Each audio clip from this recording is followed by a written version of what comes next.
Hello and welcome to my talk on boundaries, what they are, why they're important, and how it's time to know when you need to set one, or two, or three, or several. Depends where you are in your life.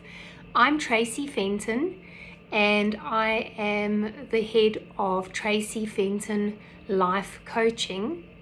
You can find me on tracyfenton.com or tracy@tracyfenton.com. So guys, let's talk about boundaries. How do you know when it's time for you to set boundaries? And I'd like to start off with reminding you that boundaries are important for yourself, and self-care is selfless, because remember, you've got priorities in your life. What are those priorities? Are they your children? Are they your family? Are they your mental health? Are they your physical health? Is it, your job? Is it your pets? Who knows? You do not need to explain why these aspects are important in your life, but rather just to enforce that they're important after you've simply communicated that they're important. So let's keep it simple. I've made a few notes because it's important for me that you guys get value from this conversation. So how do I know when I need to set a healthy boundary? Well, do you have an energy vampire in your life? You see their name pop up on the screen of your phone and you're like, oh, I just can't. Not because you've had a long day and you're tired, not because you don't, want to give of yourself to other people, but specifically because this person is an energy vampire. Do you have someone in your life that likes to act helpless, that likes to act hopeless, that likes to compare themselves to everybody else? Everyone else is doing better, everyone else has a better life, or you wouldn't understand because you do have a family, you don't understand that I'm lonely, or you wouldn't understand that, they're perhaps struggling because you've got a better job than them. And when they use manipulation, now this is very important. Those people who love to play the victim, how people get what they want out of other people is manipulation, and that generally means guilt. So you've got a better life, you're prettier, you're skinnier, you're healthier, you've got more things to look forward to, so you need to put things on hold, or you need to stop and you need to help me. Does this ring a bell with you? So remember that people are not helpless, even if it's your own parents. These people were tying their shoes, driving, working, living their lives years and years and years before you came along. And remember, just because you happen to be friends with someone or you happen to be related to them, that means absolutely nothing in the scheme of things, right? When it comes to you helping them. And why I say helping, this is incredibly important, is when you deprive a person of a learning opportunity and you're constantly rescuing them from themselves, you're basically saying, I'm way more clever than you are. I'm basically the Superman in all scenarios. Whenever you're in trouble, I'm going to bail you out. I'm going to help you. Now, why is that a bad idea? It's very simple. Remember that people need to learn how to rescue themselves, simply because you are not capable of being there forever. At some point you might move to another country, another province, you might be busy, you might have other priorities, and it's not realistic to expect a third party to be there rescuing them all the time. So the best thing that you can do if you truly love someone is to remind them that they are very capable of doing what they need to do to make them happy, right?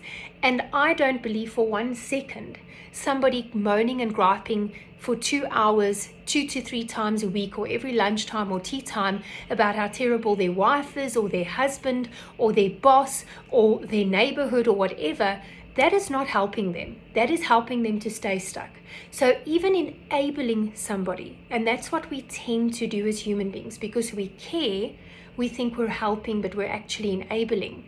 Enabling means that I'm letting you continue with this behavior.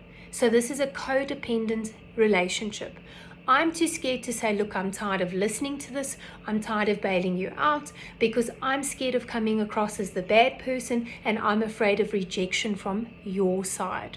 So remember that boundaries will help you to further prevent these types of things from taking place. So what do boundaries do for us? It helps you to avoid burnout because you're living an authentic life. You're standing up for what really matters to you, okay? And you're living a life of truth. So you're not saying to people, listen, I'm giving you this energy and I'm okay with it. And secretly in my heart, I'm sick of taking phone calls from you and I'm sick of hearing you moan at lunchtime. You're saying, hey, you know what? I feel like this is all we talk about these days. And I love spending lunches with you. I just feel like we're beating a dead horse here.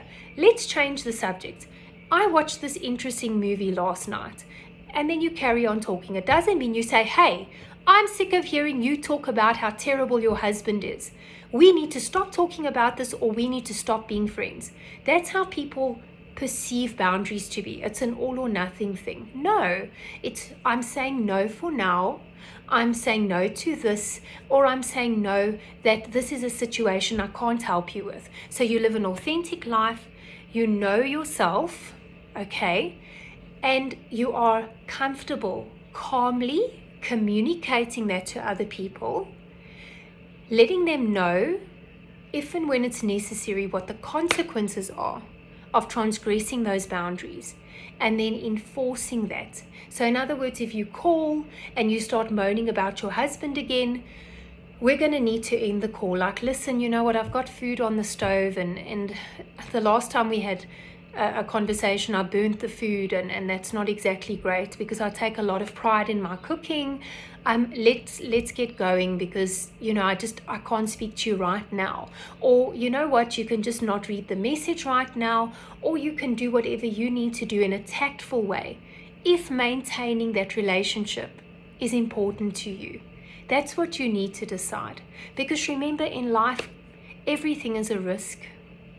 And there's this song that says, you love me, but you don't know who I am, by Three Doors Down. Let the people who matter know who you are and love you for who you are, knowing that you're okay with standing on your truth, that you've got integrity. This is me, you know, the real me, you know where you stand. And my suggestion to everybody is to communicate these things before it becomes a huge issue, while it's still a molehill. Like, geez, guys, this is Thursday and we've already discussed the subject 4 days in a row. Let's change it. I'm tired of hearing about it. Or, you know what, this is getting old. Let's talk about something fun.